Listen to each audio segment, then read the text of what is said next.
Explore today's must-have trends and innovative styles at Mrs. B's Clearance and Outlet. Shop one-of-a-kind finds in today's must-have trends. Explore wall-to-wall deals, furniture, flooring, mattresses, home accents, seasonal favorites, and more. Discover unique new home decor, pillows, accessories, and more. There's something perfect for your style and budget. There's new inventory every day at up to 80% off suggested retail. Discover the style and savings of Mrs. B's Clearance and Outlet. As a major research institution, Arizona State University offers the most online bachelor's degree programs, along with world-class faculty and dedicated support. Discover why ASU is ranked #1 in innovation for 9 consecutive years. Tap to learn more. Celebrate savings during the President's Day sale at NFM. Right now, pay 55 cents on the dollar. Plus, take an extra 11% off the current price on all furniture, carpet, and area rugs. Give your home the refresh you've wanted with so many amazing offers to shop. Get up to $1,000 back after mail-in rebate with qualifying appliance and electronics bundles. Plus, 24-month financing on qualifying purchases. Hurry in for President's Day savings. Only at NFM. Minimum monthly payments required. 18% APR. Some exclusions apply. See store for details.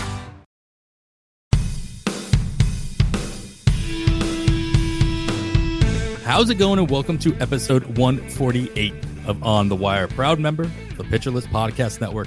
Follow the pod on the Twitter at On the Wire Pod. You can follow me at 80grade. That's all spelled out. And you can follow Kevin at Hasting Kevin. We have a great show lined up today as we start a little earlier than last year, but it's a good time to start our preview episodes. We do this a little bit differently than you might hear on other podcasts. We want to do it our own way. It kind of fits what we do throughout the course of the season. So you might hear other podcasts doing it based on the position, maybe based on teams. We base it on our categories that we talk about every single week. So power, speed, opportunity, et cetera, on the hitting side. And we'll get into pitching in a couple of weeks as well. So we're going to get into the weeds on power this week. But before we all do all that, Kevin, I'm glad you were able to take a little bit of a break as you just jumped off your panel at PitchCon. We were recording this on Wednesday, a couple of days before the pod would go out. But you had a nice day of recording here with Lucas and Dave Potts, Lucas Beery, that is. Great job. And, glad to see you were ready to get right back on the mic, though. Oh, yeah. Thank you. It was a blast, as always, talking baseball. Always up for that. PitchCon going on. We got 5 days of this. It'll be winding down as this episode drops, but 5 days of PitchCon. We're still talking our categories and getting into them. I got a lot of great feedback in Arizona about the way we do this. Not that there's not value in going team by team or position by position, but other shows do that. And the feedback I got in Arizona was people enjoy this little different take on it, which is why we do it. And that's awesome. And can't wait to get into it with our guests. We've been waiting a long time for this one, Adam. Yeah. So luckily we got a great guest to help us break down the power category targets that we're looking for. And joining us today is John Laghezza, who is best known probably as MLB Moving Averages on the Twitter, though his handle is just simply at John Laghezza. That MLB Moving Averages was center stage when you won your FSWA award for your article about rolling charts, which Scott Chu of Pitcher List was also very fond of, I'm sure, as well as he's talking about it probably 3 different times at PitchCon. So congratulations, John, on those. I'm waiting for the nominations to come out this year. They should be coming out probably actually as this episode drops. So look forward to that. Make sure you're following the FSWA on the Twitter for those nominations. But you can follow John's rest of his work pretty much everywhere. We're talking about it before coming on air. John, you are so many places, specifically most commonly known at The Athletic, Hammer Betting Network, and on your Twitter, like I said, at John Laghezza. You could check for a link for that in the show description as well. If you're not already following him, I'm not sure what you're doing. But John, thank you so much for coming on, man. This is great. Yeah, Twitter really is the best place. I streamline it all through there. Sometimes I can be a bit ubiquitous, right? I was saying off air. I'm like a mercenary. If you'll pay, like, we'll travel. Yeah, you guys are totally refreshing. Right? You should never apologize for doing it differently. Man, for doing it different, you brought the right guest. But you guys really are great. I'm telling you, you guys are on my legit Mount Rushmore for must listens. It's an absolute must listen every single week. I don't know if you listen to my show. It's weird. We'll probably talk about this a little bit because I have more of a, like a moniker for betting, right? Which I guess was my daily work. I do bring a lot of the overlap from fantasy, right? The advanced statistics, the way we talk about, you have to, ball and flight. I find it helps me very much so in NFBC in particular, like deeper high stakes leagues when it comes to pitching, because I have the magnifying glass every day out on these pitchers. A lot of times I've seen them already before they've even really hit the box score a couple times. I've already been up on it because we're just constantly scraping for 5-inning bets and stuff. Anyway, so follow me up on Twitter. I really love the show. You guys have a great chemistry, kind of a 1 + 1 = 3 thing. And I know a lot of people really dig. And man, if anyone is not, just listening to this for me, make sure you're following both these guys because the Fab Show is, the Fab Show is really, really good. It's really, really good. And man, you guys give away a lot of good information. I'm going to be playing in my first main event this year. I actually won a qualifier. Coming from points league and betting, I didn't know if I could really hang with the NFBC players. So I figured what better way than to kind of win your way in. It's a nice low price point. You get all the competition and, see what you can do. And I was able to actually win one with and there's a bunch of main event players in it. So it's very hard. The thing about the MEQs is so interesting just because it's, Kevin, you told me this in season 1 of the show. It's like, remind me, it's winner take all. It's like you put in your $150. If you don't win, if you don't come in first, you get nothing. It's 125. Like your top 3. Oh, 120. Yeah. So the price point's really low. And especially if you're kind of split it with somebody, that's been my favorite way to try and introduce new players into NFBC. Because first of all, that reward is great. And again, the price point is really low when you consider the length of it, plus learning experience that you get. And yeah, man, let's get into this power stuff. I'm hoping you mentioned the awards briefly, not to shamelessly self-promote too much, but the article that I did submit, it does play into this. Okay. And it was before the season happened, just my kind of inference on how things might play out, the evidence that we saw with more of a deadened ball in 2022, home runs were way down. And one of the things that I was correct about. Now, I'm not saying I invented this thing, but to really look at kind of pull power as that way to supersede the way raising the seams or playing with the ball affected hang time, right? Because that's really what we saw. We're actually going to talk about one of the players now, like a Miguel Sano type of guy. When you have towering fly balls were punished. The longer they were up in the air, the more those heightened seams had a chance, like little parachutes. I talked to Barton Smith about this. That's how he described it. He's objectively brilliant. And they have more time to, create impedance and slow the ball down from getting out. So the best way to do that is to pull it, keep it lower, and shorten that distance. Sure. So you're going to hear that running through, as like a running theme, let's say, pull power greater than sign, even something like barrel rates. Nice. Well, I'll look forward to seeing that get in the final nominations. I'm assuming, obviously, in one of the articles of the year awards that they put out on the baseball side. But yeah, like you said, let's get into it. We got some news we need to cover because things happen. Of course, Kevin and I talked about how this first item came across the desk apparently while we were recording last week. So we did not hit on it. So let's get to it now. It's been talked about a lot. So let's take a little bit of a different spin. Kevin, I'll start off with you. Robert Stevenson, the only player that I have 100% exposure for in my first 5 drafts on NFBC. He signs with the Los Angeles Angels of Anaheim. He says he's not the closer or doesn't expect to be the closer. Carlos Estevez is still the closer as far as he's concerned. But so many takes on Twitter think otherwise, as if they are, making the decisions themselves. How much take? First of all, what do you expect Stevenson's role to be, not only from the gate, but throughout the course of the season? And how much stock do you put into a player's word, like in this kind of a scenario where they're not making the decisions either, but it's what they say? It's the only thing you've got right now.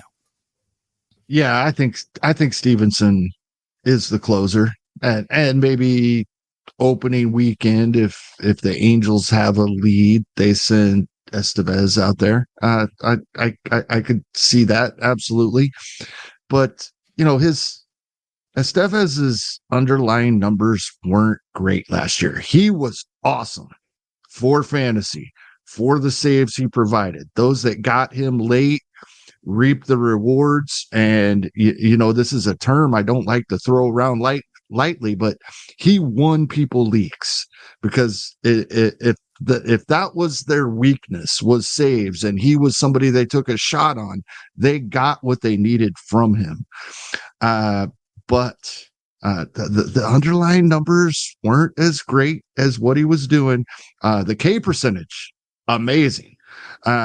Everything else, expected stats, ERA up around 4, and so and these type of things. But I think it's Robert Stevenson. It would be different if we were hearing this, and I'd still be leery of it, but it'd be different if it was a pitching coach or the manager. I think this is Robert Stevenson being Mr. Nice Guy coming into town. I'm not going to ruffle any feathers. No, I'm not the closer. They have a closer, but by the second week in April, I think he's the closer. Yeah, that's probably fair. John, you have a different take on this? Is it just Mr. Nice Guy being nice and trying to make the right first impression going into a new team? Or is there any credence there? I was nodding along to the last part because I do think that's what he was doing. Just kind of being polite. It wouldn't be professional to do it any other way, right? It's not your decision. Why even kind of stick yourself into that? To the actual situation, there's like a Dr. Dave thing, but I really do believe that the ninth inning is a role. It's almost like a individual skill in itself that Estevez has shown the ability to hold on to and at least deliver on somewhat. So I don't think he's fully going to be bumped out. I think they're going to end up sharing, and it'll probably come down to leverage.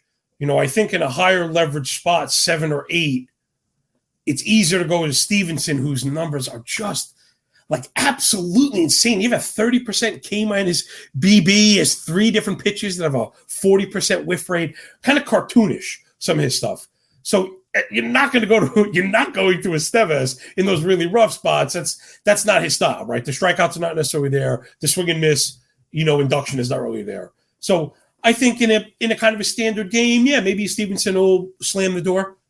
But I think with his trouble, he'd be the first one to get the call in the 7th or the 8th. So Estevez shares probably took a bit of a hit, but I bet you for the way that they're about to drop, there might be creative value in a month or two in DC's, let's say. Fair. Yeah, like I mentioned, Stevenson's the only guy that I've drafted in all 5. Oh, that's a great so pick, far. man. And doing it, and I said this on previous shows, it wasn't just it definitely had a part to play in the fact that I was hoping he would find a role, wherever he ended up being. But I also knew that where I was able to draft him, he was going to provide me value no matter what. Just the skills that he's shown, even with Tampa, he was still a kind of a middle reliever or a late inning reliever that you could still plug into your lineup when you had nothing else available on the wire, no starting pitching that you actually wanted to pull the trigger on. So I knew, it was still somebody that was going to provide me value no matter where he went, because even if he didn't find a 9th inning role, he was going to find a 7th or 8th inning role, and he was going to be used a lot, and a lot more than I think Tampa was going to be using him. So, yeah, Stevenson probably not. He probably won't end up being at 100% of my teams after it's all said and done. Now that he's going in the, in the Craig Kimbrell, that closer range. So we'll see if that fire kind of pitters out as the weeks go on. Angels made another minor signing, John. You got 2 guys that signed minor league contracts, and I wanted to get your take on either one of these guys. Miguel Sano, you mentioned earlier, he does sign a minor league deal with the Angels.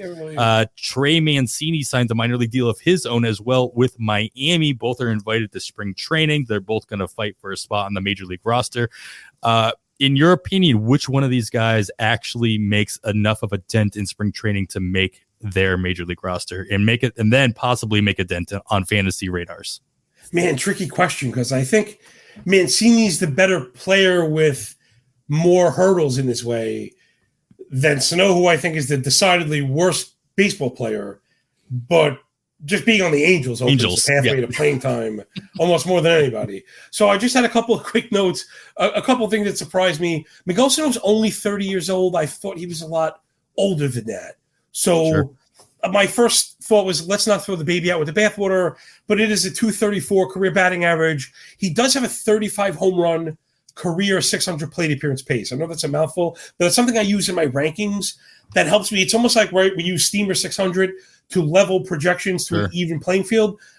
I've been using 600 PA paces to help smooth out 2020. If that makes any kind of sense at all, just to help incorporate 2020 more fairly than we keep saying, oh, he's done this in the last 3 full seasons. We don't want to overweight 2020, but we don't want to forget it either. So that's what I've been using. So 35 dongs, 600 PA pace might be something there, but it really is really, really empty. Last thing I had in Sano was he taught me about barrel percentage. And I think this is a really good, really, really, really important lesson for people that might just be getting along or first understanding advanced metrics. So we hear barrel rate and everyone loves it. Miguel Sano is the, like, I don't know how you put it. It's not the antithesis to barrel rate, but it's really important understanding how it works. So if Miguel Sano gets up 100 times, he strikes out 99 of them, and in his one batted ball event has a barrel, he'll have a 100% barrel rate. There it is. And you'll look back and say, Miguel Sano's 100% barrel rate. Not contextualizing the fact that he struck out 99 out of the last 100 times. So barrel rate is just on batted ball events. A lot of people use barrel rate over plate appearance, which again will kind of smooth it out, which I think is the way to go, because he's the guy that told me about that. I walked chin first into that before, like, oh man, these barrel rates are popping off the page. What you don't know is the contact rate is just always so poor, like, career contact rate at 77, which is really bad. So I like Trey Mancini. He was very easy to root for because of the backstory. He's still a 109 WRC plus career player. So at 31 years old, there might be something in the tank there. But I do think he's blocked. So he'd probably have to be pretty good to work his way up there. But Miami, right? It's Miami. So they're kind of competitive, right? They've kind of done like a National League raise type of deal, like discount moves that are impactful, right? People are kind of LOLing the Marlins, but they are moving forward. The Burger move, they look very smart on that. A lot of the pitching moves, they look really smart. So I like Mancini better, but maybe we see Sano. I don't know. I don't want to draft either. Yeah, I mean, Sano didn't play at all last season. And, Mancini didn't play a whole lot either. I mean, 79 games for the Cubs in a, definitely a part-time role for various reasons. Finds a new place where he's, got more hurdles. Yeah, I mean, Kevin John was talking about, barrel rates over PA. We talk about this all the time because one of the standard stats on the pitcher list player pages, obviously, is hard contact rate versus, instead of using hard hit rate. For the exact same reasons, John, that you were talking about, is it's going over PAs. So you get a better sense of the consistency of what those, the hard rate is going on. Can you see either one of these guys? Definitely, I can't imagine either one of these guys are on your draft radar. But are you looking at them as one of your, first week or two free agent bids? Or am I completely off base that, like, should these guys be the guys we're talking about in the final round if you're looking for power in your free agent, in your fab style leagues? Maybe if we're looking at the schedules of Miami and the Angels, and they're favorable, and that's what we're doing here, is making a fab move, but in the last round or two of our draft. As we approach the season, that's a little difficult to do now. Yes, we can start looking at schedules, but we don't know starting pitching lineups and such. But it could. But for the most part, no, I agree with you. These are guys we'll be talking about throughout the season. And they're the types of guys that can be valuable depending on the matchups coming up. But I don't foresee drafting them to use often throughout the season. Unfortunately, that like John said, we all love Trey Mancini, right? But I just don't think there's a lot of value there. Other than I think there'll be matchups throughout the year we can take advantage of. All right. Well, another signing here, all by himself in a major league contract. Joey Gallo joins the Washington Nationals, Kevin. Just overall thoughts on where Gallo is now in his career, what you expect out of him. And I mean, honestly, Washington isn't the worst park for him, for his like to have landed. What are you expecting out of Gallo on a team that isn't expected to go many places? Oh, it's unfortunate the way things have went so far south on Joey Gallo. I mean, we knew this. We knew who he was all the way back in 2015 when he hit 204, right? And then when he was hitting 40 home runs, he was hitting 209 and 206. We knew this. But 181, 199, 160, 177, those are his batting averages the last 4 seasons. And even in limited at bats, it's just too big of a hit, unfortunately, for me. I'm a big Joey Gallo fan. Joey Gallo will be on some of my rosters throughout the upcoming season, but it's going to be in spots when I really like the matchups. Even a guy, I mean, he's projected to hit low 20s home runs in, 400 plate appearances, between 400 and 500 plate appearances, depending on what you're looking at, which projection system. That's great. You can't leave him in your lineup for all of those at bats with the well below 200 batting average, in my opinion. I can't see that being viable in spots when we need power, and we're talking about this category on a weekly basis throughout the season, and Washington's got a full week and their favorable matchups, and Gallo's been playing every day. Yeah, I'll throw him in my lineup here and there throughout the season. I just can't draft him though. So I mean, everything I keep hearing, and I still do hear it time to time, the theory that Joey Gallo would have just made the best leadoff hitter. They should have just been a leadoff hitter everywhere he's gone, just because obviously he knows how to get on base, doesn't always know how to, get the ball in play per se, or at least get on base by hitting the ball, but he can walk. The Phillies have done that with Kyle Schwarber. I mean, basically doing the exact same thing, very similar profile, at least on the top level. John, like what is it about Gallo that just never came to fruition, and why does it work for Schwarber? I mean, Gallo is much worse than Kyle Schwarber. You know what I mean? He's the most extreme version of one of these hitters. I'm looking at it now. He hasn't hit a 200 in 4 years. It's been 4 seasons. He hasn't cracked them in those lines. Nearly 1,600. These are full seasons, dude. These aren't short samples. No, 1,600 plate appearances is basically full stabilization for anything, right? Whatever you got to throw at me, 1,598 plate appearances is going to handle it. I mean, last year 43% strikeout, and it's funny because, man, he actually has some of the underpinnings of a power profile that I will chase. But again, the negatives are all dialed up to their absolute maximum. And what I mean is this. So for all the striking out, he doesn't chase, which is unusual, right? I mean, chasing is the worst part, right? You get up there and you're wild. They're swinging at stuff you had no chance at. That's not the case. Gallo only had a 29% O swing last year, which is, pretty good.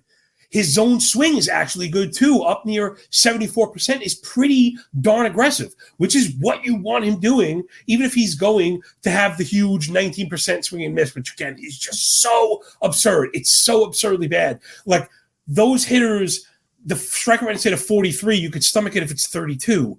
If the swing and strike rate is 15.5 and not 19, that's what I mean. All these things are just dialed up to 11, but then you get to the power stuff. Again, I use the word cartoonish, but that's what it is. 58 fly ball, 19 barrel, 59 pull, a 464 expected wOBA on contact, and a better than 15% pulled fly ball line drive to PA rate, which again is a mouthful, but something I've been using. I mean, he checks all the power boxes. If he gets up there, he's a pop for 30 bombs, but it really hurts you because his defense is actually not bad, right? We tend to think of these big guys as like lumbering. He's actually a pretty good defender and can play every single day, which really makes that's what I mean. It's the extremes just absolutely punish you. We've learned this about batting average, something I've learned getting into the high stakes arena. not all batting averages are created equal. You really have to weigh them for the volume. It really matters, right? Freeman's high batting average at 700 PAs matters. That's why we love Simeon so much. This guy could do the opposite.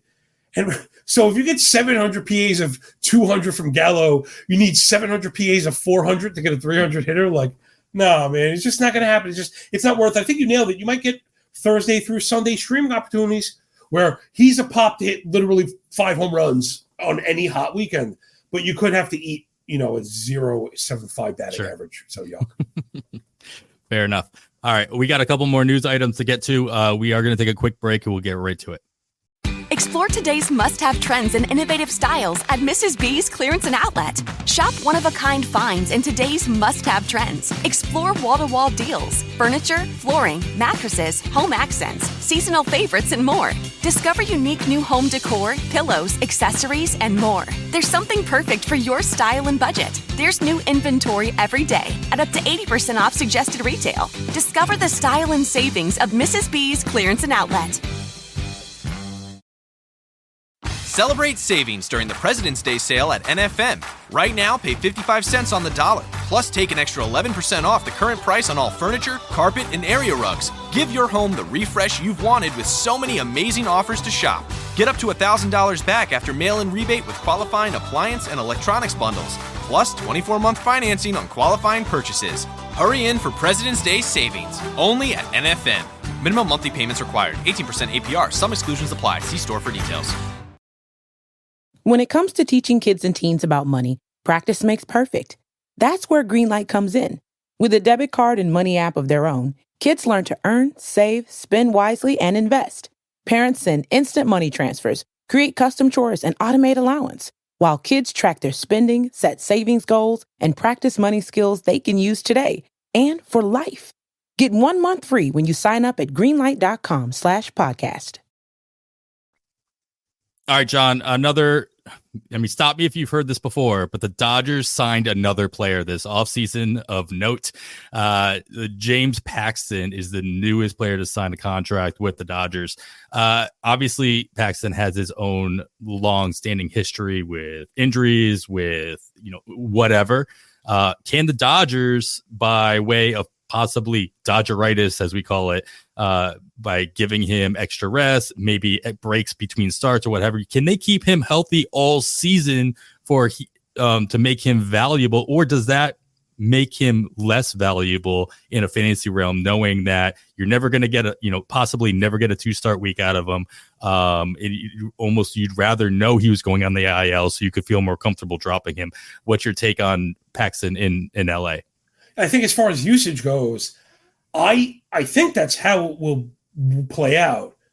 But given the potential upside, not only the underlying metrics, the decent stuff, and the great contextual environment, if you can get him as a late pick, this is the kind of guy that could really score for you again. If you get 12 great starts out of him, and if he blows something or something explodes on him, then you just have to say sayonara, which is fine. But I can't believe you guys actually got me into this, because I kind of wrote right off the bat, I was kind of answering, John, do you think there's anything in Paxton? I was like, nah, man, I think the sun has kind of set on that. Now I'm not so sure. Just check it out, do it quick.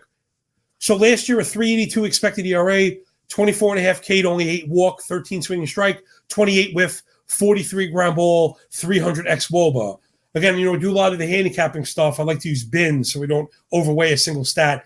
That's like working your way pretty nicely across. Like, those are all pretty palatable. So I went from the telescope to the microscope, and man, there's actually a lot to be encouraged about.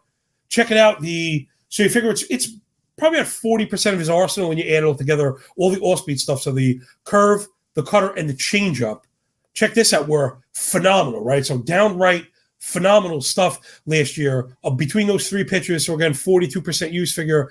None of them had an expected slug over 300, and none of them had a whiff rate under 33. Now, again, I do a lot of this kind of individualized pitching stuff. Pitcher list boys, I know that you know the deal, that we need to be looking at arsenals and kind of compartmentalize them sometimes. And I think that's a good way to look for late darts with pitchers. Does he have 1 money pitch? Does he have 2 money pitches? He's got 3 really good pitches. That the fastball doesn't have to be good when you have 3 good secondaries. So I'm not trying to pump James Paxton, but the ceiling is very high for him. Now, we don't know what we're going to get. Granted, you may get the heartbreaking Kershaw. He has the little baseball next to his name for Wednesday against Oakland. You're super excited. Then the news blurb comes out that he's sitting that day. He's going to get skipped. So zeros might be in the cards. But for a reserve round pick, I think you could do worse. Yeah, I totally agree. The talent is not really in question with Paxton. It's simply health, and now it's really about the usage of how the Dodgers are going to utilize him throughout the course of the season. Not only from the Dodgers' history point, but also you take that into combination with how Paxton has shown his ability to stay on the mound throughout the course of a long period of time as well.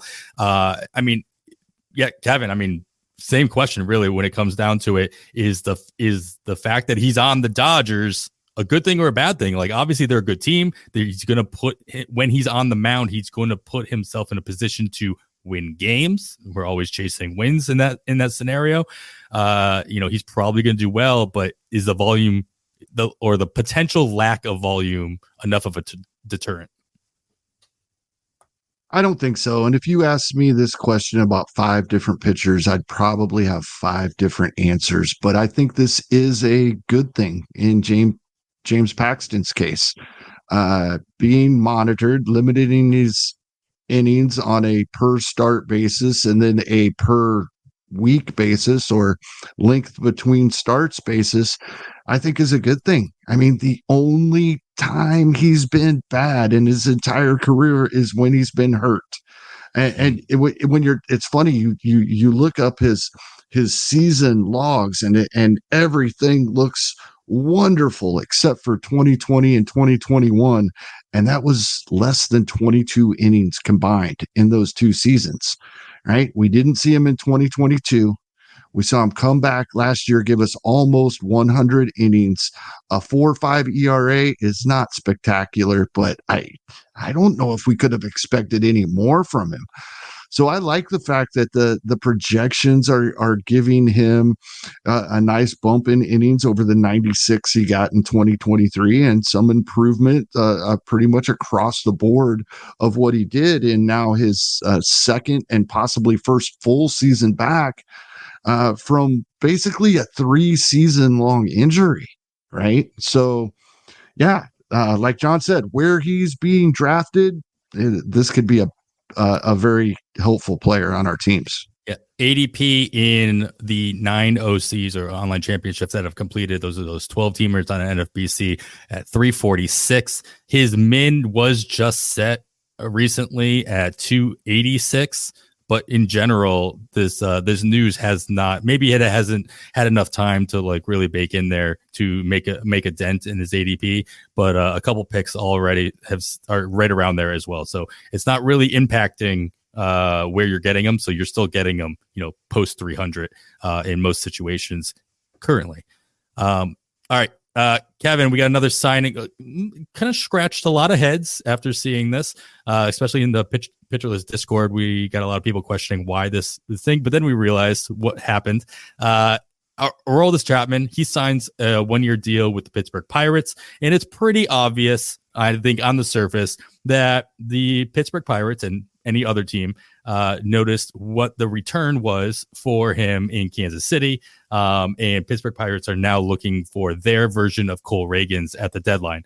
But in order to do that, in theory, with a reliever, you got to put him on a pedestal. You got to put him in the spotlight. You got to put him in high value situations, whether that be 8th inning or possibly 9th inning.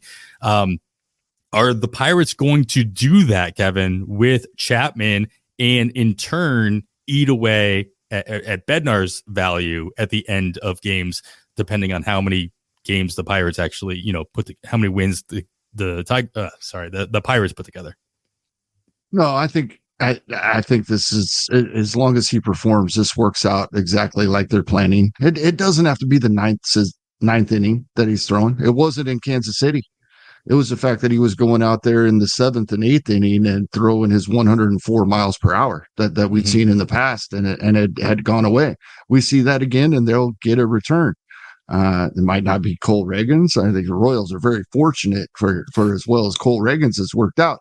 But that wasn't the first time in his career Aroldis Chapman has brought somebody value at the trade deadline, and I don't think it was the last either. I think the Pirates, as long as he stays healthy and is at least touching triple digits once in a while, they will get a return like they're hoping for with this signing. Yeah, this has really less to do with the Pirates expecting to trade him. It's just what happens with Chapman. He gets traded. He's been traded 3 times already in his career. If you forget that the Reds traded him to the Yankees, then the Yankees traded him to the Cubs. They got Gleyber Torres for him in that deal. Not really nobody that the Yankees got for him in that deal, or sorry, the Reds got for him in that deal. Worked out. Yeah. And then the Yankees just brought him back. And then obviously the Rangers just acquired him from Kansas City with the Cole Reagans on the other end of that. So there definitely has been value on the other side. I mean, John, do you see this being of value to the Pirates? Maybe he doesn't work his way into the 9th inning for his fantasy, but like, can he return to at least the same kind of form we saw him in Kansas City to warrant other teams, contenders being interested in him? Yeah, absolutely. In today's day and age with Hawkeye, Statcast, TrackMan, like if you excel, we're gonna find you, right? There's someone out there we're gonna know. The antennas pop up, like you said, Kevin. The guy's out there throwing, if he's out there throwing 102, 103, and probably most importantly, we see him towards the lower end of his walk spectrum, which is like 13 to 14%, and when it's not like 17 to 18%. We know the swing and miss stuff is always incredible. I think last season he had so he had 3 pitches with a better than 43% whiff rate. The 4-seamer was lagging at 37. Listen, to get 37% whiff rate on your 4-seamer is unbelievable. He's still pumping velo. He's got excellent shape on it, so he should be fine. I've done the Chapman experience as a hardcore Yankee fan. It's very exciting on both ends, right? Both ends are really exciting. The wins are really exciting. The highs are really high. The lows are really, really low. You wonder sometimes how he's a pitcher in the major leagues. Yeah. Like, what you literally 8, 9, 12 pitchers in a row that are, he missed by a foot. He missed by more than a foot. Maybe guys are ducking like, Ricky Vaughn stuff. But if you lighten up the gun and you're getting critical outs, people are going to be paying attention. I guess the Pirates didn't like what they saw in the starting pitcher market. And not to keep bringing up my Yankees, but there is something to shortening the game, right? Shortening the game. If you only have pitchers that get you 5, you kind of work the other way. And Bednar, somebody I just wrote up yesterday, man, he's really good. He's really good. I don't think he gets the love he deserves because of the bad team bias that the Pirates kind of carry over. So if Bednar is locking down the 9th, Chapman is no slouch in the 8th, all of a sudden the Pirates are kind of working their way towards viability again. The starting rotation is kind of a disaster right now. Roansy Contreras, looking at you, man. We'll see. Yeah, I mean, we see this every year, right? We see this work that a reliever has to do in order to bring up his value, and then a bad team signs him just for the intention of trading him at the deadline. At least that's the story that we tell ourselves. It makes me wonder, like, why don't the really good teams just do that as well? If they're going to end up trading for the guy that's been proven to work, just take the risk on them early. And if they don't work out, then, DFA them or whatever. And then instead of having to pay the market price on these relievers, because that market price is going up. That market price has been, I keep going back to it, but obviously the Cole Reagans one, maybe they didn't expect it to work out, his talent level to work out the way it has. But in hindsight 2020, it did. It worked out great. And we've seen a lot of other relievers really bring in some top level talent, whether it be in the offseason or at the deadline. So it makes me think that, maybe this is an investment that could be made by teams rather than monetarily, rather than with talent. We've seen Seattle do this recently, right? They traded Paul Sewald at the deadline last season when they were in contention. Sure. One season after, they did it with Kendall Graveman when he was their closer at the deadline. And I bring this back. I know we see all of the different things that it's based on a true story, but it's a movie. There's a lot of things not true, like but with all the Moneyball things, right? But I read the book, and of course, the movie's great if you're watching it for entertainment, not information, right? But this was one of Billy Beane's philosophies, right? This was a big market inefficiency. Is closers. You can get more for a closer than they're worth, and you can develop them in your own system. Trade them all. Right, develop, keep pumping them out and putting them in your lineup and getting what you can for the ones that have made a name for themselves. That's kind of what you were alluding to. I think Adams and Seattle's been doing it the last couple of years. Yeah. All right, last signing here. Then we'll get into it. John, we got one of the biggest names that we're talking about tonight. Rhys Hoskins. He signs a 2-year deal with the Milwaukee Brewers. So the NL Central getting a little bit more pop here. This wasn't a spot that I expected Hoskins to go to. I'm not sure exactly where I expected him to go to, but like, Gallo in Washington, like this is definitely not the worst place Hoskins in his profile could have landed. What's your opinion on Hoskins in Milwaukee? Well, I think I'm maturing as a fantasy baseball player because Hoskins on every single team in every single format that I played so far, like best ball, underdog included, guys totally forgotten as an afterthought. This happens with the unsigned free agent sometimes with guys that are really good. And then I guess like the blank space in the ledger is never too much fun to see, but I mean, it's all there. He's a really good baseball player, right? I mean, so he's had 660 PAs 3 times.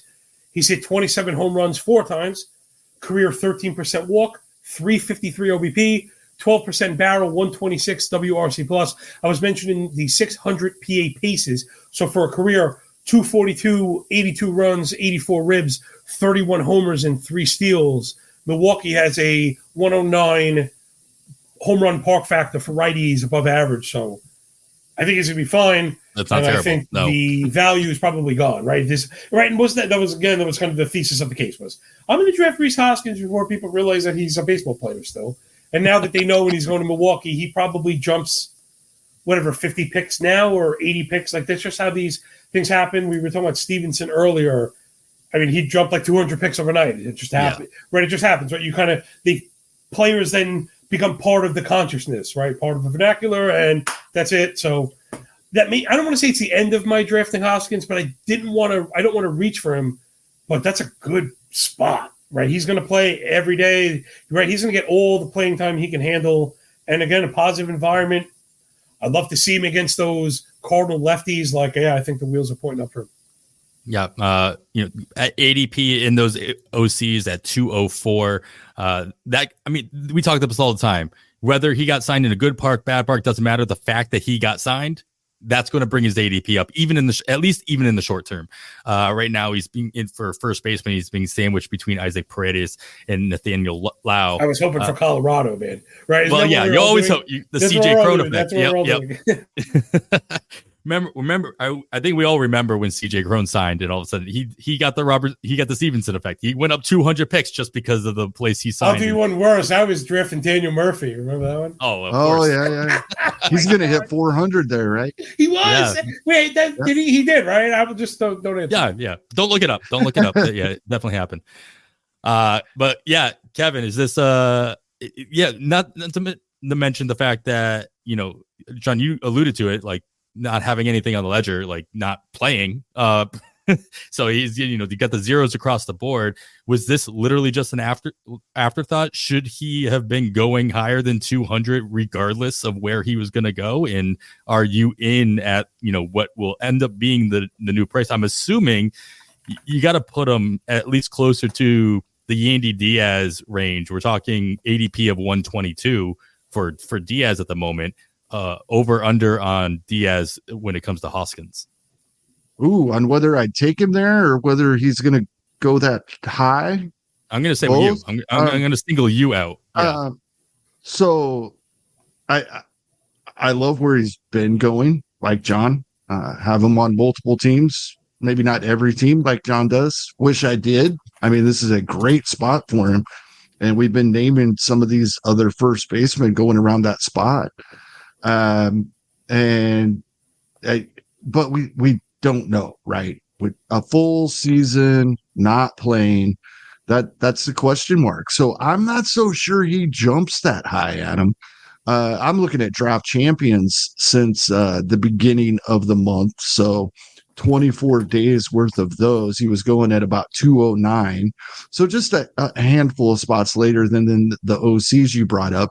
His most recent draft, he did go 185. Hard to know if the signing had been made at that time or if the signing was announced and then he got drafted at 185. That there's actually probably a pretty good chance that is the case. But he'd actually been dropping a little bit, and maybe that was because longer and longer not signing after missing out a year, people start questioning the health all over again. But he's going to have to jump a long ways, I think, for me to completely not be interested. I don't think he's getting all the way to Yandy in the 120s. I mean, there's a handful of first basemen between there. I don't think he gets ahead of Josh Naylor at 128, Spencer Torkelson at 124. Again, this is DC's since the beginning of January I'm looking at. Christian Encarnacion Strand. Now, early in the season, I was drafting him. Now, the Reds are more crowded than they were to even start draft season. So this might be my point. I may take Hoskins right here in the 150 range rather than Encarnacion Strand, who I had earlier in draft season. But I don't see him jumping much higher than that after missing an entire year. I'm willing to take the chance. He was just so good. I don't think people realize how good he was. Double-digit walk rate every season of his career. Strikeout rates for a power hitter, 25.1%, the highest strikeout rate of his career. 30 home runs the last time we saw him. Projected for 30 home runs by Steamer going into 2024. Everything looks great. He shouldn't be going this late. The only reason he is we didn't see him play at all last season. And I think it's worth taking a chance here. Yeah, we got to keep in mind as well the strategy as far as like how guys jump up and down, especially in 12-teamers at this point in the draft. Not that it doesn't matter, but it definitely makes less of an impact at this point with the depth of first base in these drafts, especially in a 12-teamer. You're not drafting Hoskins. You're not drafting any of the guys you just mentioned as your starting first baseman in most scenarios. By this time, they're filling in your corner infielders just because there's at least 12, if not 15 other first basemen going ahead of them on a regular basis. So also something to consider, like, are you stretching to grab Hoskins or anybody else of that matter to fill your corner infield slot at that point in the draft? Or are you, taking the risk, or are you just chancing the fact that he'll stay where he's been going because everybody in your draft is really kind of thinking the exact same thing? So you still might be able to get that value where he's been going. He might not jump up like you suggest, Kevin, based on the fact that there's a lot of other options that you're considering at that point in the draft. All right, guys, we are going to get into the crux of the episode here where we talk about the power categories. Of course, we're talking home runs and RBI specifically, and we're going to get into the strategy of that and then talk about some players that we will be targeting late in drafts right after this break. Explore today's must-have trends and innovative styles at Mrs. B's Clearance and Outlet. Shop one-of-a-kind finds in today's must-have trends. Explore wall-to-wall deals, furniture, flooring, mattresses, home accents, seasonal favorites, and more. Discover unique new home decor, pillows, accessories, and more. There's something perfect for your style and budget. There's new inventory every day at up to 80% off suggested retail. Discover the style and savings of Mrs. B's Clearance and Outlet. Save big money right now at Menards. Breathe in fresh, clean air with Best Air air filters. These air filters capture airborne allergens like dust, pollen, and mold spores, ensuring the best overall performance of your home's HVAC system. Get a 4-inch Best Air air filter on sale for $19.99 after $8 rebate. Good through February 21st. Savings are a mail-in rebate. Some exclusions apply. See store for details. Save big money at Menards. Hey parents, Greenlight is here to take one big thing off your to-do list, teaching your kids about money. With a Greenlight debit card and money app of their own, kids and teens learn to earn, save, and invest. You can send money instantly, set flexible controls, and get real-time notifications of your kids' money activity. Set up chores and put allowance on autopilot to reward them for their hard work. Then learn about the world of money together. Get 1 month free when you sign up at greenlight.com/podcast. All right, of course, you're still listening to On the Wire.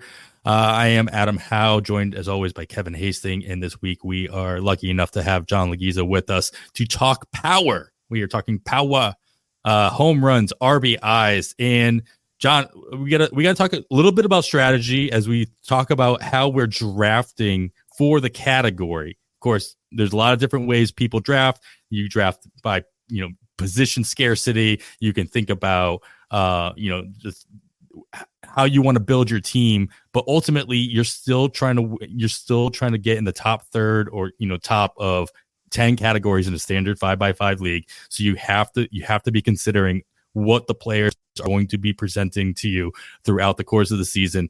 How are you targeting home runs, RBIs? How much emphasis are you putting on these categories going into 2024, maybe in comparison to what you might have seen from 2023 or 2022? And what's kind of like your prediction as far as how important these categories are going to be going into this new season? Yeah, I think home runs are everything because they're probably the hardest, especially ones that come with a decent batting average, are the hardest thing to find mid-season. A lot of the really good players that I know kind of had a running theme last year that power was really hard to find and really kind of tough to stream.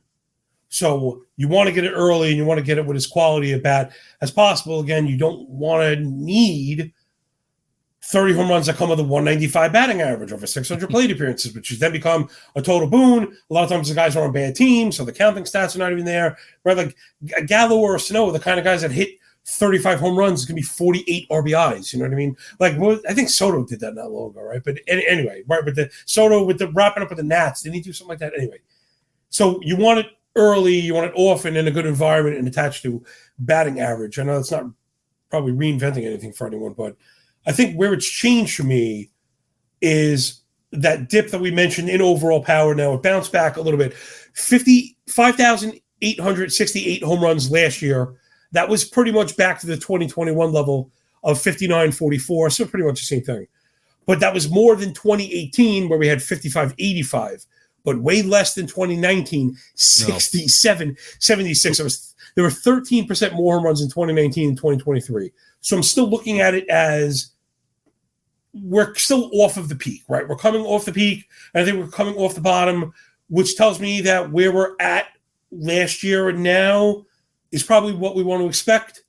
So again, it's not a rabbit ball, but it's not a lead ball. So I think you need power.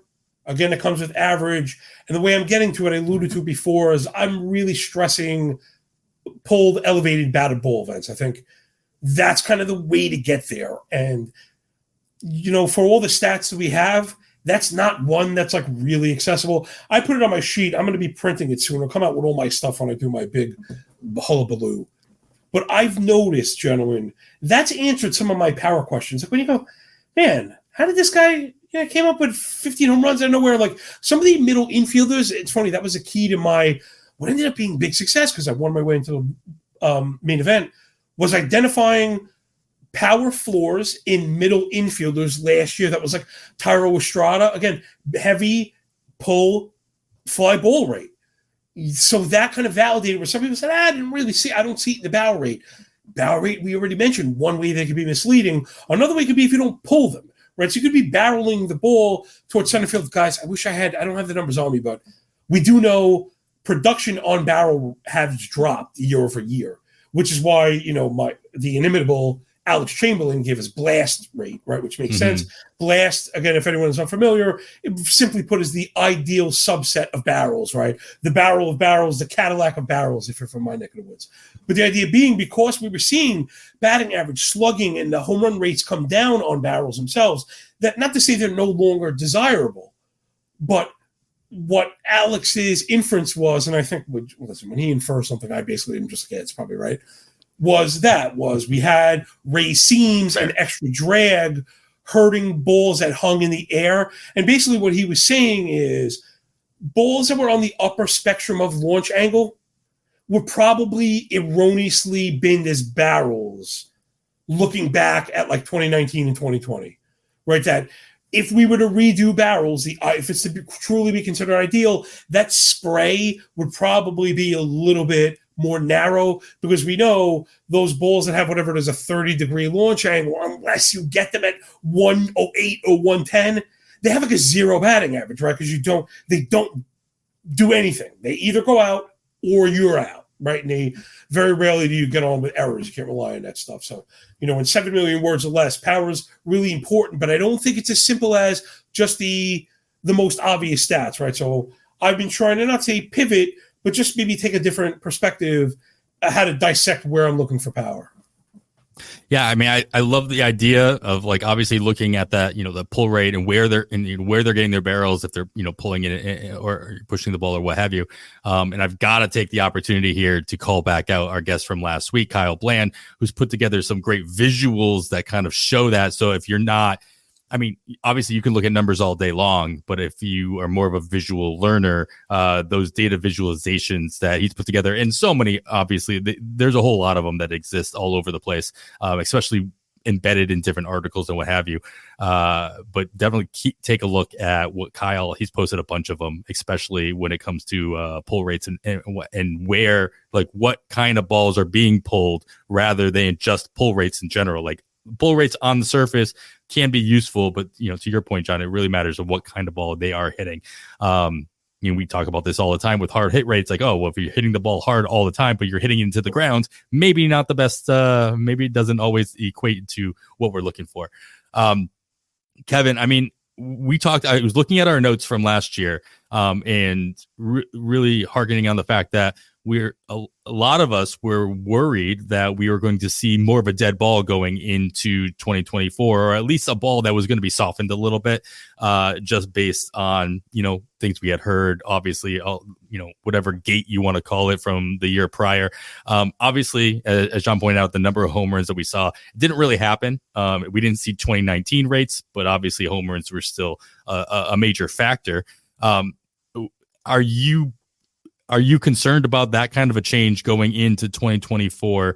And if so, or if not, how are you focusing on drafting early power? Is power, our home runs and RBI is something that you really want to make sure that you're locking in early in drafts, whether it be 12s or 15s, or obviously in your first round, you want somebody that's going to be 5 categories if you're going hitter, obviously, but if you need to sway yourself in either direction, maybe on your second or third hitter, are you focusing more on making sure that you're top heavy on the power categories, or are you still going more kind of a rounded out player?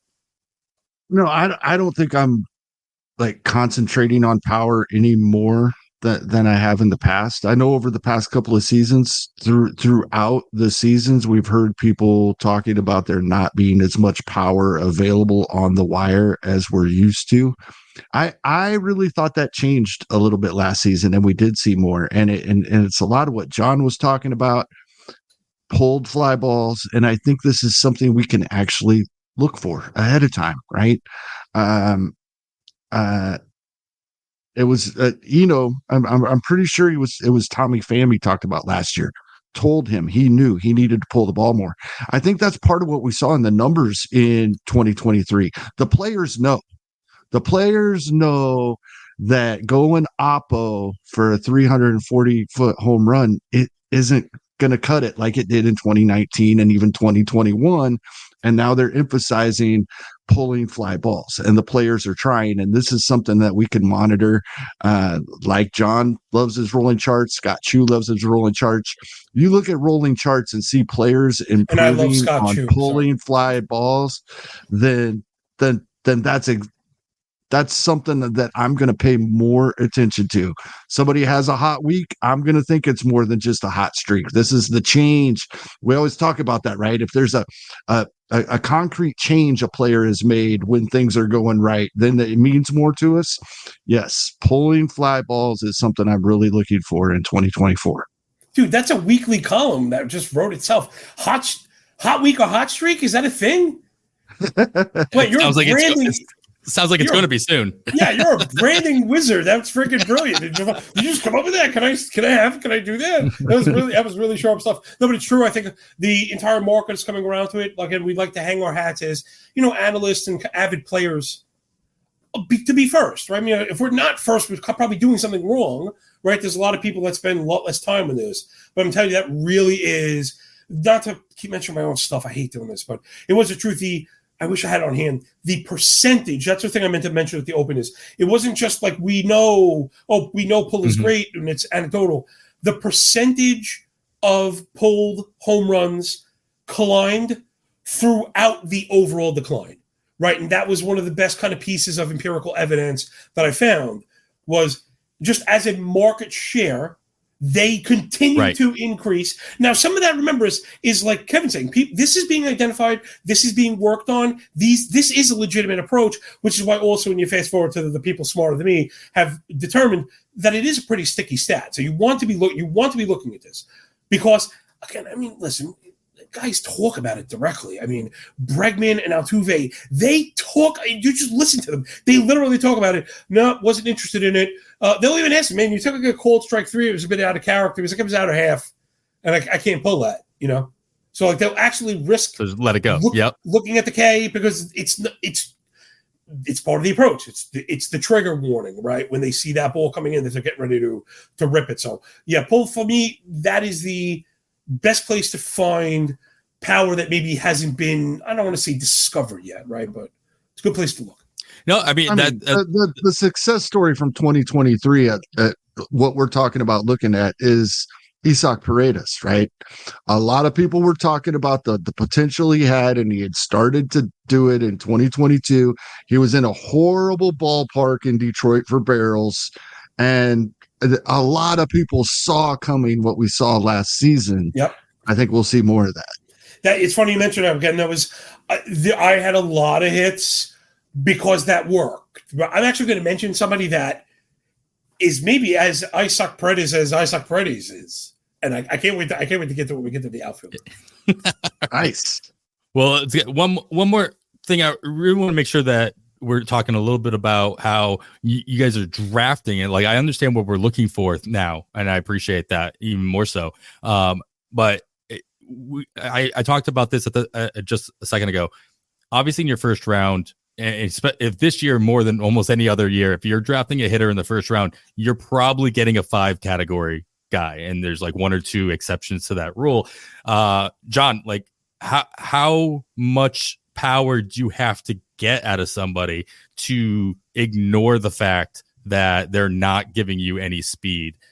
If that is the case, to bump them up over somebody who's going to be a 5 category contributor early in drafts. I'm trying to think of the lightest power projection in the first round is probably maybe Trey Turner, right? Turner's probably, I don't know off the top of my head, he's probably projected like between 25 and 30. So I don't think you can go wrong, because I think where you can go wrong, and again, something that, man, it's like I had this perfect season, but I just had a couple of the macro points right. And again, it paid off was you need to secure power.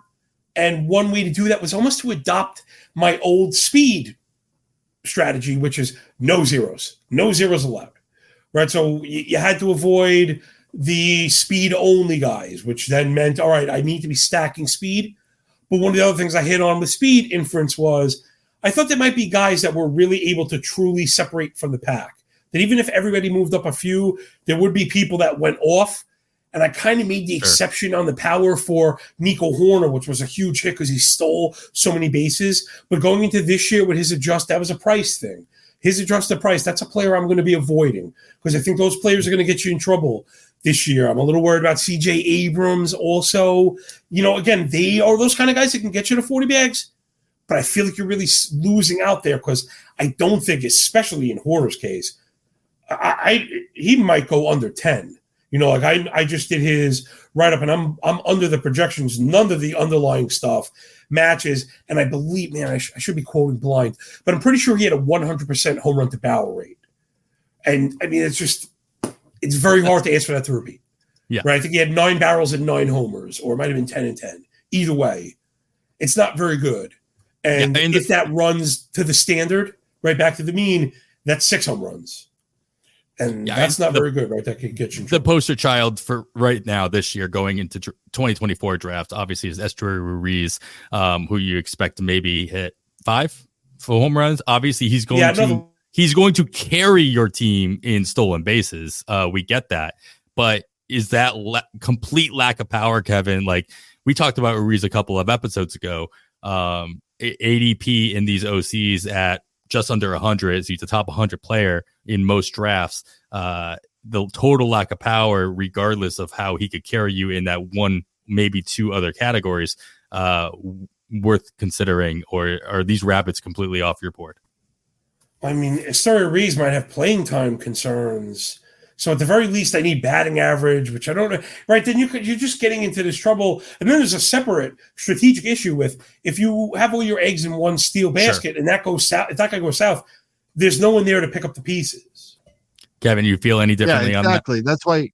That's why Ruiz was, in my opinion, was a great pick last year. And I had him on several teams. And on some of those teams for the second half of the season, I wasn't even playing him. I didn't need to take that hit in batting average anymore. I didn't need to take the lack of power anymore. I'd already gotten out of him what I needed for where I drafted him. This is what, 8th, 9th round in a 15-team league right now. That's not where I draft a guy like that. Yeah, it's just funny as I'm just scrolling through this ADP board. Of course, you see the antithesis between each other, and Kyle Schwarber going at 88 and Esteury Ruiz going at 97. In a lot of cases, they're going in the same round in a 15-teamer. And really, obviously, depends on how you've built the first couple of rounds of your roster. Not to take anything away from Schwarber, he's not a 0 on the base pass. He's obviously not a 60-plus guy like Ruiz is, but he's going to get you, in theory, he'll get you the 40-plus home runs where, give you the same amount of stolen bases as Ruiz will probably give you home runs on the other side. So obviously it matters on what kind of emphasis you did put on the first couple picks of your lineup. All right. Well, I want to get to some of these players that you guys are alluding to. John, you're really excited to get to outfield, so I'm glad outfield is last on this list. So we will get to that. We're going to go corner infield, middle infield, and then outfield right after this quick break. Explore today's must-have trends and innovative styles at Mrs. B's Clearance and Outlet. Shop one-of-a-kind finds in today's must-have trends. Explore wall-to-wall deals, furniture, flooring, mattresses, home accents, seasonal favorites, and more. Discover unique new home decor, pillows, accessories, and more. There's something perfect for your style and budget. There's new inventory every day at up to 80% off suggested retail. Discover the style and savings of Mrs. B's Clearance and Outlet. Celebrate savings during the President's Day sale at NFM. Right now, pay 55 cents on the dollar. Plus, take an extra 11% off the current price on all furniture, carpet, and area rugs. Give your home the refresh you've wanted with so many amazing offers to shop. Get up to $1,000 back after mail-in rebate with qualifying appliance and electronics bundles. Plus, 24-month financing on qualifying purchases. Hurry in for President's Day savings. Only at NFM. Minimum monthly payments required. 18% APR. Some exclusions apply. See store for details. When it comes to teaching kids and teens about money, practice makes perfect. That's where Greenlight comes in. With a debit card and money app of their own, kids learn to earn, save, spend wisely, and invest. Parents send instant money transfers, create custom chores, and automate allowance, while kids track their spending, set savings goals, and practice money skills they can use today and for life. Get 1 month free when you sign up at greenlight.com/podcast. All right, we are going to talk about how you can fill those power categories, not at the top of your draft, but at the very end of your draft. And there's a lot of different ways in which you can take your team with those final 5, maybe even 7 picks of your Fab League drafts. Of course, we are focusing on Fab League drafts. Of course, these kind of picks can go south real quick. You can dump them, spend up some fab early on in the season to replace them. But that's the point of drafting a Fab League now, is that you can take those risks and you can fix those mistakes on the wire. And I had second time I had to hear the name of the show on the show. So I had to throw that in there as well.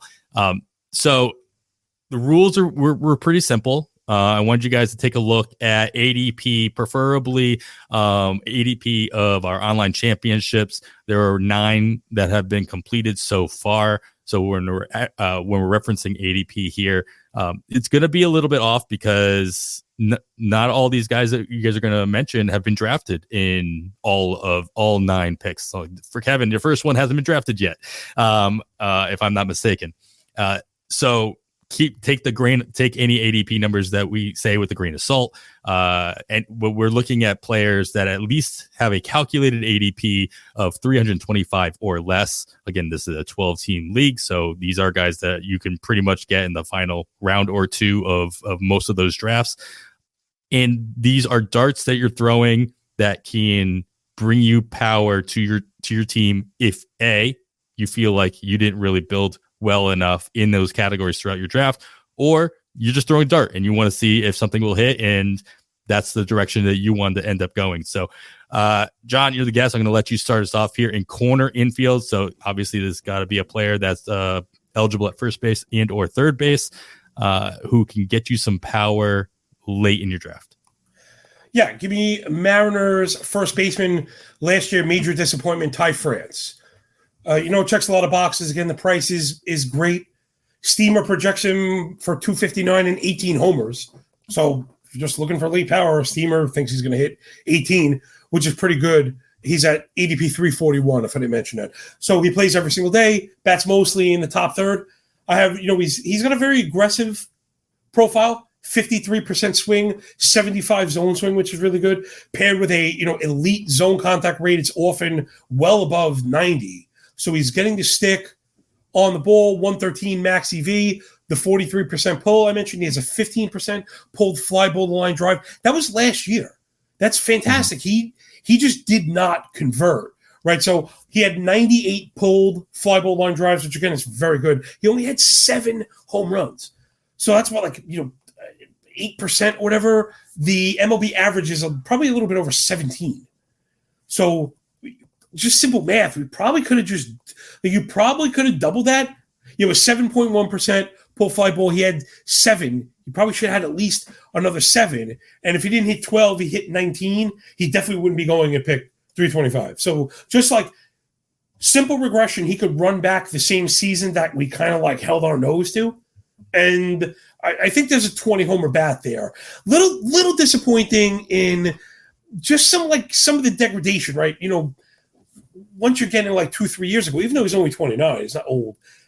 Any kind of power that we would have wanted to sink our teeth into feels a little long gone. Like I said, at least 2 or 3 years ago. But at 29, full playing time, and if he just runs decent, I think he's a 20 homer bat. Kind of the 260 batting average, which is pretty good, man. And that lineup should be good. Also, I don't think he's going to steal many bases. That's not really what we're talking about. But just in general, I think he's a really fine CI pick for late. Yeah, and we talked about him a lot on our last show when we were talking about PLV projections. So, of course, I'm gonna throw that out there. 18 home runs, 75 RBIs projected by the Pitcher List projections. All around, rounded play as well. So, obviously, we're just talking about power here, but not somebody's going to hurt you anywhere. 79 runs as the projection, 267 repeated batting average here based on these projections alone. So I like the call out there for sure. And, at least based on value, he should be going a lot earlier in drafts, and you can still get him as your final pick if you want to round that out. Kevin, fill out your corner infielder with somebody who can give you a little bit extra power. Yeah, I like JD Davis in this spot. He's going after pick 400, has not been drafted in any of the 10 online championships that have been completed as of our recording. He's projected for mid to upper teens home runs and about 500 plate appearances. And I think he may be in line for a little more playing time than what he's being projected for. As of right now, I think in this San Francisco Giants lineup, he looks to play nearly every day. And in the middle third of the lineup, I think he's going to play most days. I do not think he's a 150 game player, but I could see him getting more 130, 140 games in the 120 something he's being projected for. That gets him to 20 home runs, like John, just like John was talking with Ty France. And we're talking after pick 400 here. And we've seen it. We've seen JD Davis give us flashes in the past. As long as that strikeout rate, it can borderline on that 30%. It's even been above 30%. That's when he's been bad. When he keeps it under, he's got that double-digit walk rate, and then we see much better results out of JD Davis. I think that's all we're looking for. Keep an eye on it. Spring training early in the season, playing every day, keeping that strikeout rate in check, not low. We know it's not going to be low. I see good things from JD Davis. Yeah, these are the type of players that if you can hit on that playing time theory late in the draft, if nothing else, they can just volume their way up way above what you're seeing in projections, what you're seeing from previous seasons as well. So like that call out there. And I also like the fact that obviously an online championship has finished up while we were recording, because I put this ADP up at the beginning of the show, and I swear it was 9, and then I hit refresh and I see that you're right. There's been 10 completed drafts. So that's nice. It gives us a little bit stronger of a data point here. Kevin, we'll stick with you and go into the middle infield. If nothing else, just so you can continue saying the word Davis, who you got to fill out your middle infield that can give you some power? Yeah, from JD Davis to Davis Schneider. I may like Davis Schneider more than I should, but I think he looks like the everyday second baseman in Toronto. A lot of similar things that we've talked about with Ty France and JD Davis. Yeah, he doesn't make the greatest contact. When he does make contact, the quality is awesome.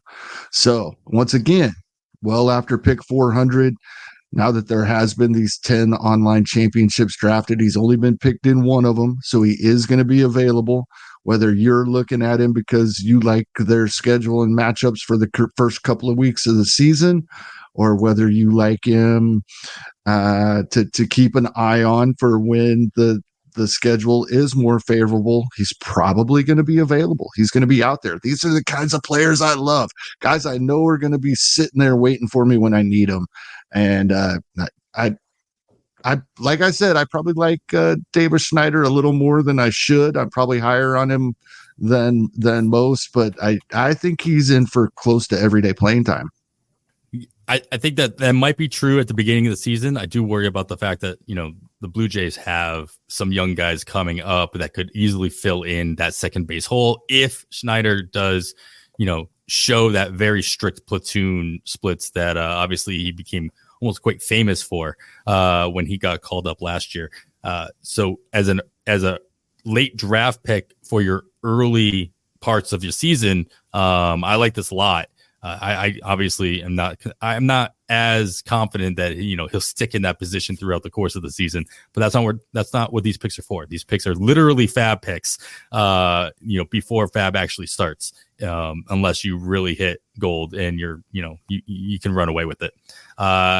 John, I mean, any comments on Schneider, and then you can go right into who you would be filling in your middle infield if you needed extra power.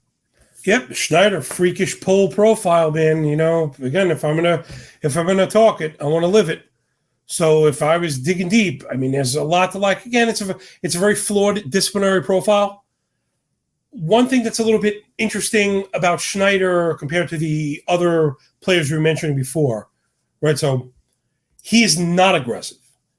So he has a 39% swing rate. So that's insanely low. That is insane. I don't know if I've seen one lower than that.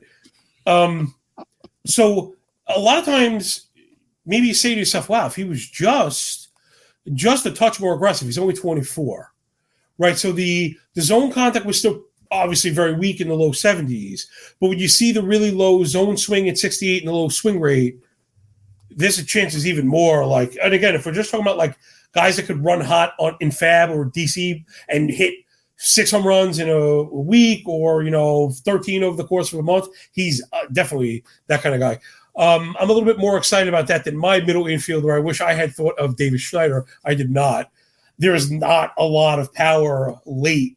So I was thinking more in like relative terms. I got my boy Jake the Snake Cronenworth. Again, just more buy low. Maybe I wonder if I'm maybe like trying to bail myself out. These are guys that I swung and missed on last year, by the way, right? So, but there's something to that, right? You did a lot of research, you did analysis, you kind of data backed an argument and went forward with it. It failed in a sample, but if we're here talking about not overreacting to small blips, like these are guys you probably should still like.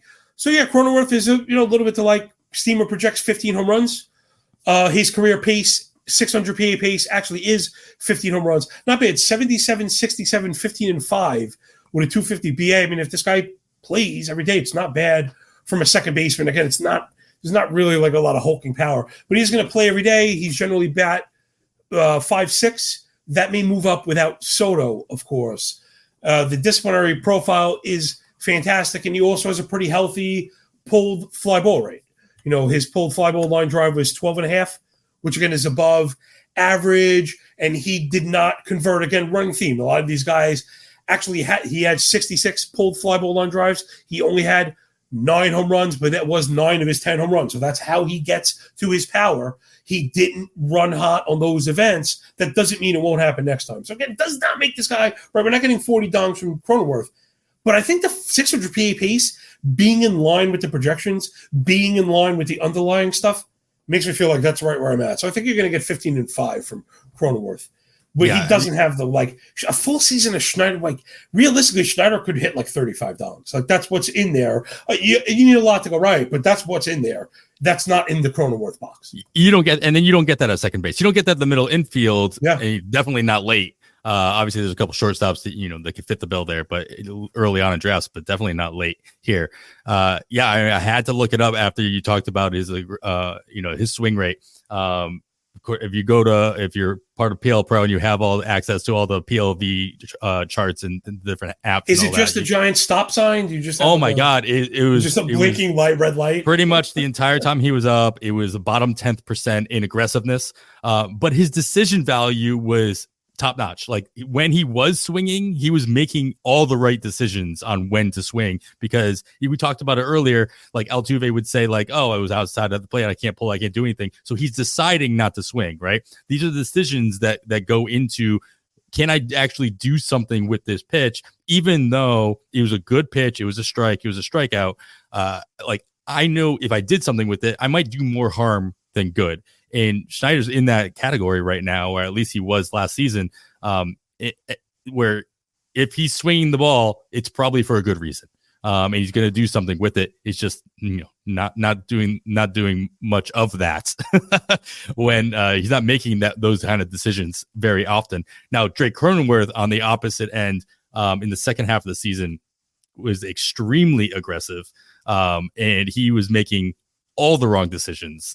So like if you look at his rolling chart in these two categories, like I'm just staring at his decision value right now, and it just plummets in the second half of the season, where he pretty much lived in the bottom 10th percent. And if you switch over to the aggressive swing aggression chart, that rolling chart, it goes in the complete opposite direction. So obviously he just felt like he needed to swing more, and he just needed to get out of any kind of a funk, and he wanted to get into a rhythm. He just was doing it so often that he was just swinging at pretty much everything. So I obviously worry about that. Yeah, very rarely do you see such low swing totals with such a high zone contact rate. Right, it's a freakish zone contact rate. He's career in the 90s. He's in the 90s. He's got some 93s, 94s, and even did that again last year, 93-1, which is just it's really kind of anomalistic. I think Cronenworth just corrects. And again, it's really nice. It's very vanilla, right? It's a lot of vanilla ice cream, but sometimes it's okay. Yeah. And obviously the Padres have a lot or not a lot going on right now. So we'll see how much playing time he can actually, force his way into as well.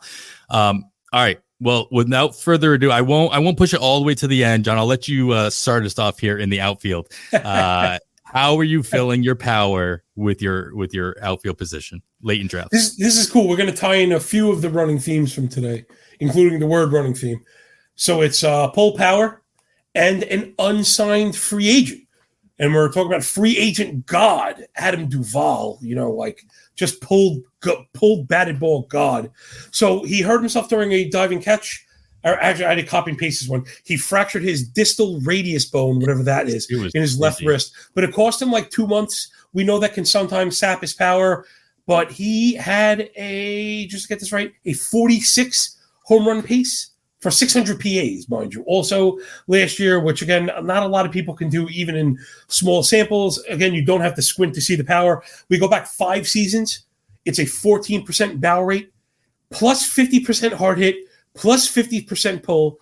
He led all of Major League Baseball in pulled fly ball line drive percentage, right? So over PAs, 27%, just outrageous. I also think he had a 4.10 expected WOBA on contact, which is also something I like to look at, right? Purely isolating contact metrics.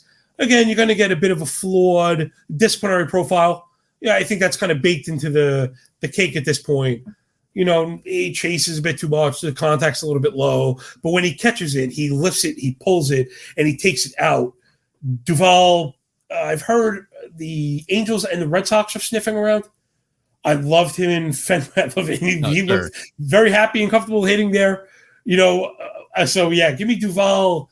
He's a legit pop for 40 home runs if he plays a full season. But he's got to stay healthy. Probably not going to happen. He needs an everyday job. I don't know if that's going to happen.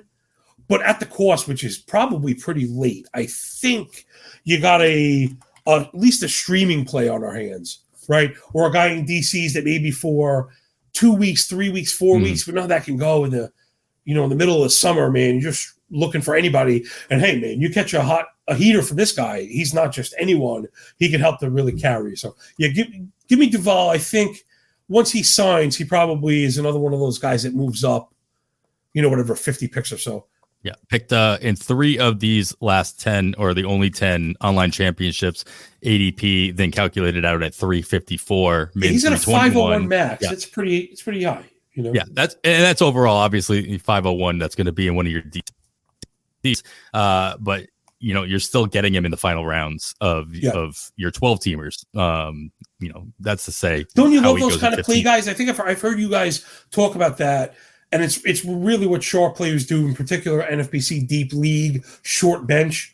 Those reserve spots, you shoot the moon, and he's the moon, right? And it could be a total flop, and you have to be willing, say, oh, man, John was so excited, but we got to cut him. You know what I mean? And that's part of it. But you have to shoot the moon. A mistake that I made first getting into this was drafting Andrew Benintendi with my reserve picks. And that's not smart. That's not how you win. Because you feel kind of like you have not in the fab leagues. Yeah, right. You feel like you almost have to keep him because he's playing and he does just enough nothing. Take players that can move the needle, right? That are easy cuts. And I think Duvall is just that. Benintendi or someone like him will be available for you when you need them. You don't have to draft them. Right? And you never really want him. You never really want him. There are going to be weeks where you are licking your chops for Adam Duvall, right? You could just get the proper run out. They could be going on a National League trip. He goes to Colorado, they go to Cincinnati, and you're like, oh man, this is going to be great for us. We'll face some really bad pitching. He destroys fastballs. We're like, again, Benintendi, I don't mean to rag this guy, pro athlete, probably a nice guy, but it's like, that's the kind of prototype, the archetype, I should say, of player that I'm trying to get away from. They don't move the needle. Sure. Absolutely. Especially in your fab leagues where you can make the decisions on the fly. Draft and hold, you can't make the decisions. Then, maybe just the vanilla, the more vanilla, like I know what I'm going to expect. Filler. I'll give you that. A filler. Yeah. All right, Kevin, round us out here in the outfield. I just also had this brought back memories. You told me how he got hurt and how he missed that 2 months. He had hit like 15 home runs in 3 days somehow going into that injury. And I remember talking about him on the show, Kevin. It was just so disheartening, obviously, as a Red Sox fan as well, to kind of see that happening in one of your uniforms, and then gone into the wind. But let's, I love Adam Duvall. Yeah, well, let's talk about somebody else I know you love and who also played for the Red Sox, did okay for himself while I was there, but he played for, another 4 or 5 other teams in the last 3 or 4 years. Who's rounding out your outfield if you need some power late? Yeah, well, it was his year in Boston where he really kind of made a comeback, right? He'd been hitting for power, but the batting average was low. Talking about Hunter Renfroe.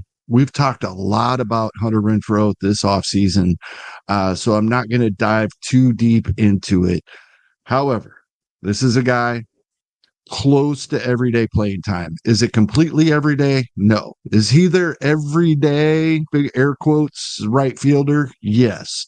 However, Salvador Perez, DH days. Nelson Velasquez, DH days, or move to right field so Salvi can DH, right?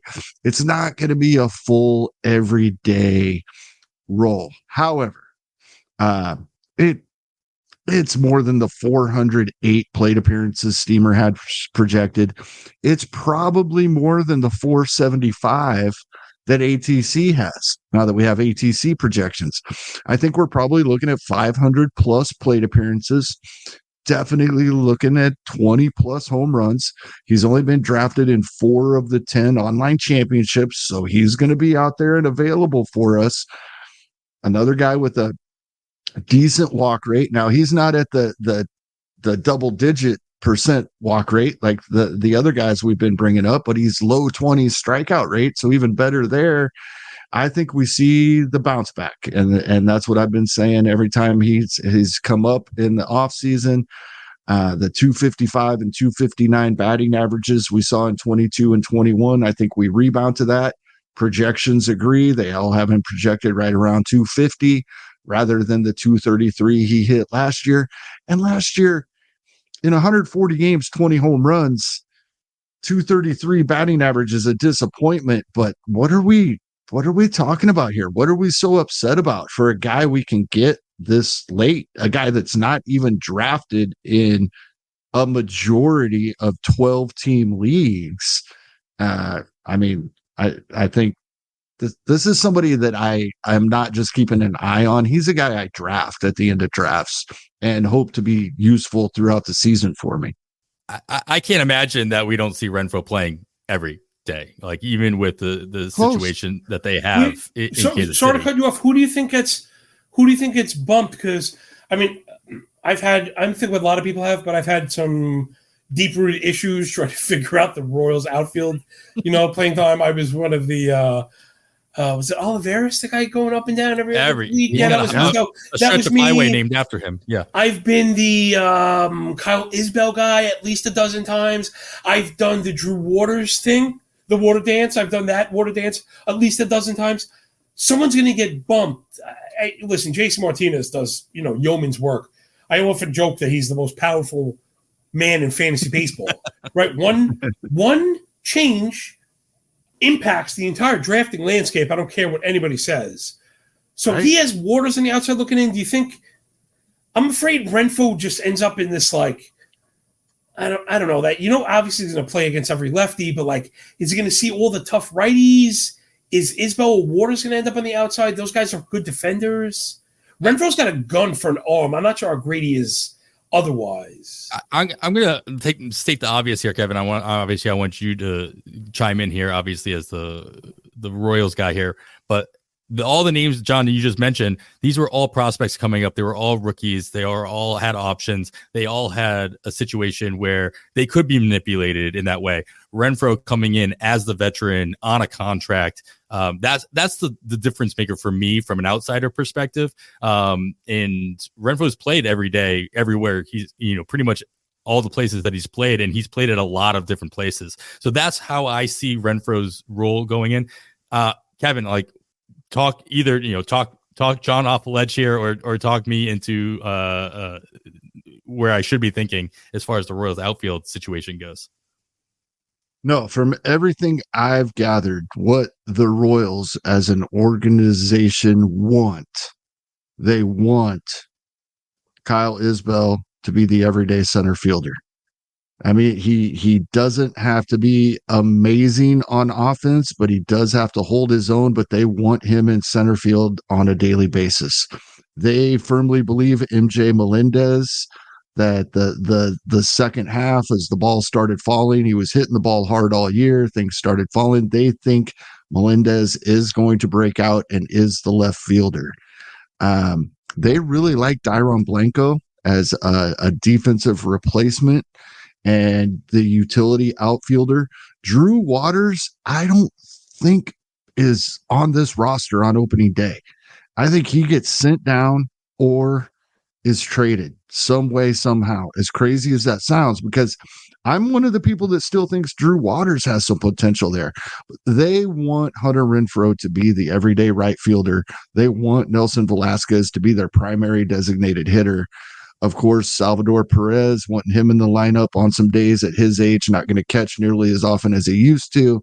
That's going to move things around. That's why I say Hunter Renfroe is not quite an everyday right fielder.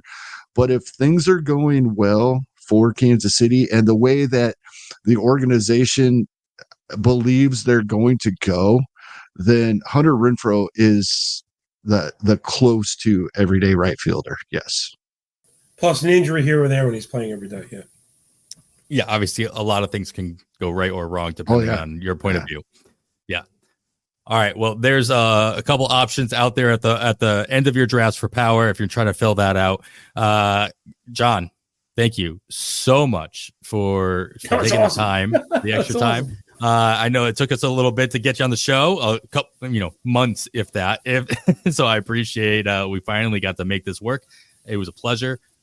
Go ahead and do the whole plugging thing. I know you don't like to do it, but you got to do it. That's the whole point. Yeah, I want to plug my favorite podcast, On the Wire. I literally never miss it. And I can even think of, there was one weekend that it didn't come out on time, and I was like outside of myself. I got young kids, and I crush a lot of content and podcasts early in the morning, late at night, hang with the kids, and sometimes the day starts and I'm out and I lose it. So you guys are one of the first things that I do Sunday morning. Quite literally, I never miss it, and it wasn't there. And it's just I went and I looked out the window. You know what I mean? I didn't know what, I just didn't know what to do for that hour. So I absolutely love it. I absolutely love you guys' work. I really do. You guys listen, follow me on Twitter, JOHNLEGHEZZA. You look for me at The Athletic, and I have my rankings coming out soon. I rank the top 625. I do as many stat dense, short, little mini deep dives as I can. I work my way down the ADP. Last year I made it to 175 or 200 players, and then it's $10 for the entire year, and it's a Q&A pipeline plus waiver emails and stuff. So I try and keep it cheap for people. I know not a lot of people like to spend, but it's a ton of work, and it's a lot of fun, and we did really well. So thanks for having me, and check out my work. I'll talk to you guys soon, and I just can't wait to get into it. Again, I mentioned at the outset, I'm doing my first main event, and I'm worried as a content creator, right, that towing that line of helping the enemy too much. But you guys give without. Sure. I feel like you guys give. You give and you give without taking. So I'm going to try and do the same thing, man. I'm going to try and emulate you guys. And when I end up in 15th place, then it's going to be my last year doing that. Yeah, fair enough. Well, we'll cross that bridge when we have to. Right. Yeah. All right. Well, that's going to end it up for our 148th episode of On the Wire. Thanks so much for everybody for listening. Appreciate it. Make sure you are following all of John's work on the Twitter at John Laghezza. Link for that in the show description. You should already be following the pod here on the Twitter at On the Wire Pod, and right after giving us a rating and review wherever you're listening. And after all that, I am Adam Howe on behalf of Kevin Hasting. Thanks for listening, and we bid you goodbye. Explore today's must-have trends and innovative styles at Mrs. B's Clearance and Outlet. Shop one-of-a-kind finds in today's must-have trends. Explore wall-to-wall deals, furniture, flooring, mattresses, home accents, seasonal favorites, and more. Discover unique new home decor, pillows, accessories, and more. There's something perfect for your style and budget. There's new inventory every day at up to 80% off suggested retail. Discover the style and savings of Mrs. B's Clearance and Outlet. As a major research institution, Arizona State University offers the most online bachelor's degree programs, along with world-class faculty and dedicated support. Discover why ASU is ranked #1 in innovation for 9 consecutive years. Tap to learn more. We got another day of NBA action, so it's time for your FanDuel crew to make their bets. You know, the new customers who bet $5 get $150 back in bonus bets if you win. You just can't miss tonight. Make every night a watch party, only on FanDuel. 21 plus and present in Louisiana. Permitted parishes only. First online real money wager only. $10 first deposit required. Bonus issued as non-withdrawable bonus bets that expire 7 days after receipt. See full terms at FanDuel.com/sportsbook. If you or someone you know has a gambling problem and wants help, call 877-770-STOP.